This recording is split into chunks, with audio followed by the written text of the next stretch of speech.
ओम शांति। सुनते हैं 4 दिसंबर 91 के अव्यक्त बाप दादा के मधुर महावाक्य। आज की अव्यक्त मुरली में बाबा ने सफल तपस्वी की निशानी क्या है। दूसरा, बाबा ने संपूर्ण पवित्रता किसे कहेंगे। थर्ड, हाई पर्सनैलिटी वाले के क्या लक्षण होंगे। लास्ट, साइड सीन को कैसे पार करें। तो आज बाबा ने उच्च पर्सनैलिटी वालों के लक्षण बताए। हाँ, वो छोटी छोटी बातों में एनर्जी वेस्ट नहीं करेंगे। वो सारा दिन उनका बिल्कुल फिक्स होगा। वो सेवा में, याद में अपने आप को सदा बिज़ी रखेंगे। उनका टाइम टेबल फिक्स होगा बिज़ी रहने का। समय वेस्ट बिल्कुल नहीं करेंगे। तो सुनते हैं आज 4 दिसंबर 91 की मुरली, सफल तपस्वी अर्थात प्योरिटी की पर्सनैलिटी और रॉयल्टी वाले। आज चारों ओर के तपस्वी बच्चों की याद बाप दादा के पास पहुंच रही है। कोई साकार में सन्मुख मिलन का रिटर्न, याद का रिटर्न मिलन मना रहे हैं, और कोई बच्चे आकारी रूप में याद और मिलन का अनुभव कर रहे हैं। बाप दादा दोनों ही रूप के बच्चों को देख रहे हैं। आज अमृत वेले बाप दादा बच्चों की तपस्या के स्वरूप को देख रहे थे। हर एक बच्चा अपने पुरुषार्थ प्रमाण तपस्या कर रहे हैं। लक्ष्य भी है और उमंग भी है, तपस्वी भी हैं, क्योंकि ब्राह्मण जीवन की विशेषता ही है तपस्या। तपस्या अर्थात एक के लगन में मगन रहना। सफल तपस्वी बहुत थोड़े, पुरुषार्थी तपस्वी बहुत हैं। सफल तपस्वी की निशानी उनके सूरत और सीरत में प्योरिटी की पर्सनैलिटी और प्योरिटी की रॉयल्टी सदा स्पष्ट अनुभव होगी।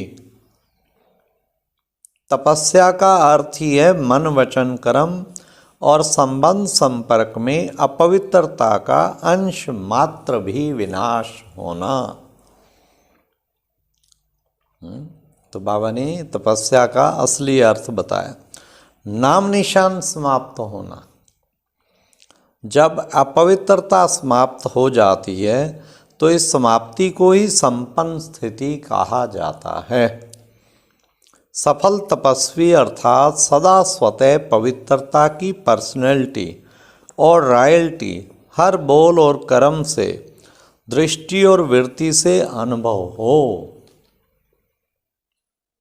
प्योरिटी सिर्फ ब्रह्मचर्य नहीं, संपूर्ण पवित्रता अर्थात संकल्प में भी कोई विकार टच न करे।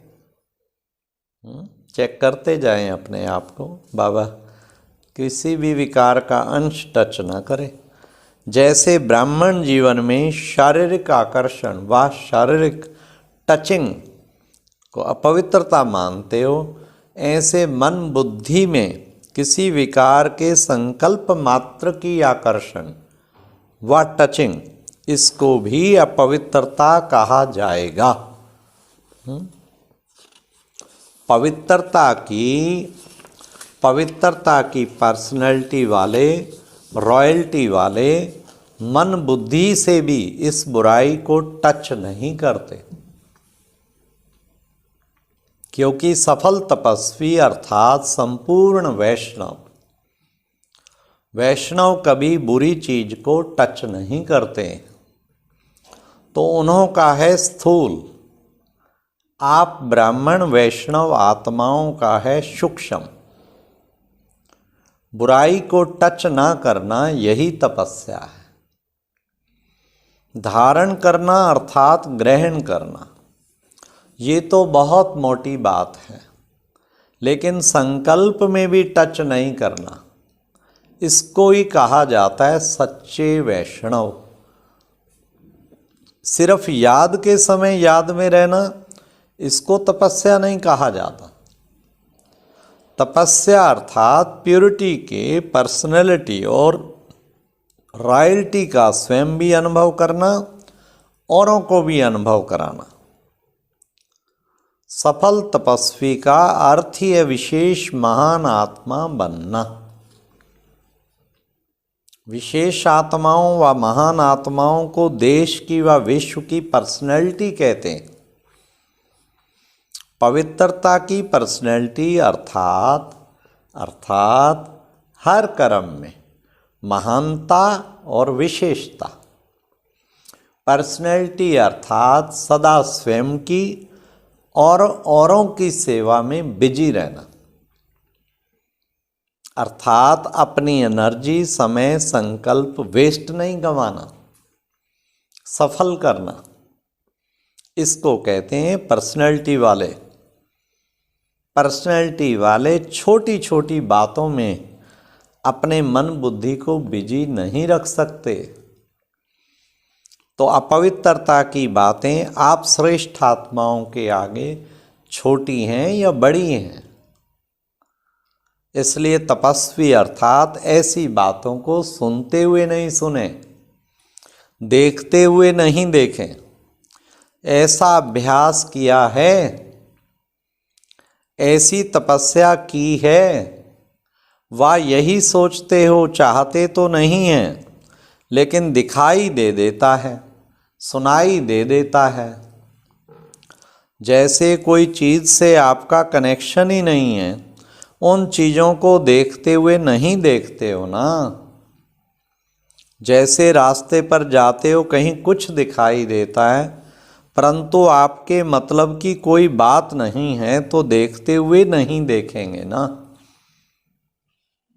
साइड सीन समझकर पार कर लेंगे ना। ऐसे जो बातें सुनते हो, देखते हो, आपके काम की नहीं है, तो सुनते हुए नहीं सुनो, देखते हुए ना देखो। अगर मन बुद्धि में धारण किया कि ये ऐसे है, ये वैसे है, इसको कहा जाएगा व्यर्थ बुराई को टच किया, अर्थात वैष्णवपन संपूर्ण रूप से नहीं है।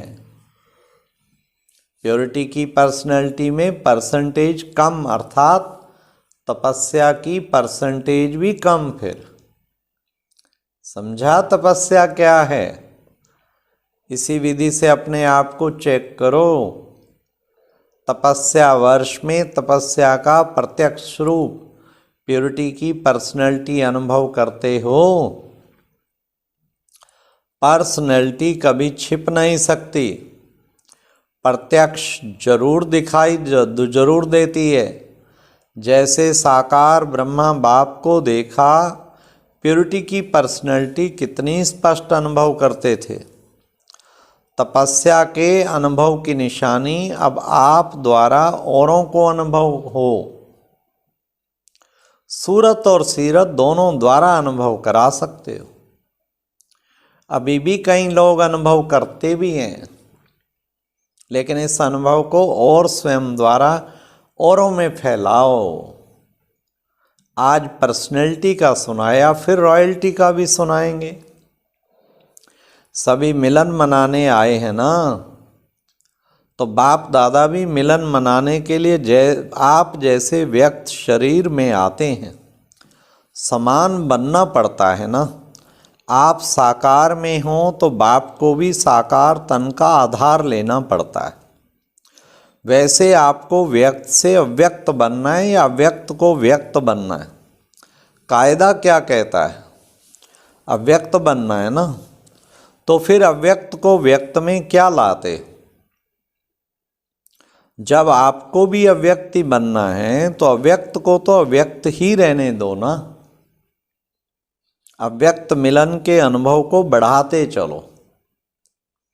अनुभव भी ड्रामानुसार व्यक्त में आने के लिए बांधे हुए हैं, लेकिन समय प्रमाण, सर्कमस्टांस प्रमाण अव्यक्त मिलन का अनुभव बहुत काम में आने वाला है। इसलिए इस अनुभव को इतना स्पष्ट और सहज करते जाओ जो समय पर यह अव्यक्त मिलन साकार समान ही अनुभव हो। समझा? उस समय ऐसे नहीं कहना कि हमको तो अव्यक्त से व्यक्त में मिलने की आदत है। जैसा समय वैसा मिलन मना सकते हो। समझा? जो भी जहां से भी आए हो, इस समय सभी मधुबनवासी हो। वाह! या अपने को महाराष्ट्र निवासी, उड़ीसा निवासी समझते हो? ओरिजिनल तो मधुबन निवासी हो। यह सेवार्थ भिन्न भिन्न स्थान पर गए हो। ब्राह्मण अर्थात मधुबन निवासी। सेवा स्थान पर गए हो, इसलिए सेवा स्थान को मेरा यही स्थान है, यह कभी भी नहीं समझना। कई बच्चे ऐसे कहते हैं इसको चेंज करो, तो कहते हैं नहीं, हमको पंजाब में व उड़ीसा में ही भेजो। तो ओरिजिनल पंजाब उड़ीसा के हो या मधुबन के हो? वाह! हाँ, सब चीज़ें छोड़ी, लेकिन स्थान से इतना अटैचमेंट हो। सेंटर से अटैचमेंट, स्थान से अटैचमेंट। बाबा कहते ये भी नहीं होना चाहिए। फरिश्ता तो तब बनेंगे। तो बाबा ने कहा मधुबन के हो ना, फिर क्यों कहते हो पंजाब के हैं? तो पंजाब में ही भेजो, गुजरात के हैं तो गुजरात में ही भेजो। चेंज होने में तैयार हो? टीचर सभी तैयार हैं? किसको भी कहाँ भी चेंज करें, तैयार हो?